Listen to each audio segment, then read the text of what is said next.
Welcome to our channel. Today we how to configure SEMrush for keyword research step by step clearly. Open SEMrush and log into your account.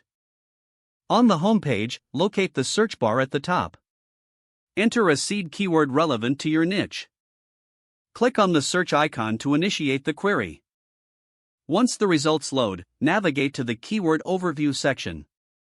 Review the key metrics presented, such as search volume and keyword difficulty. Scroll down to view related keywords and their statistics. Select a few relevant keywords that align with your content strategy. Next, head to the Keyword Magic tool from the left sidebar. Input your chosen keyword into the search bar within the tool. Set filters to narrow down the results, such as search volume range and keyword difficulty. Examine the list of suggested keywords for additional opportunities. Take note of keywords that have high search volume and low competition.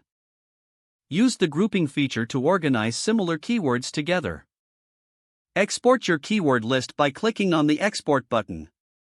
Choose your desired file format for easy access later. Review your exported file to ensure you have captured all relevant keywords. Consider using the position tracking tool to monitor your progress over time. Set up a new project if you haven't done so already. Input your domain name and target keywords for tracking. Configure the tracking settings to align with your specific goals. Regularly check back to assess keyword performance and make necessary adjustments. Utilize SEMrush's additional features, like the SEO Writing Assistant, to optimize your content. Keep refining your keyword strategy based on ongoing research and analysis.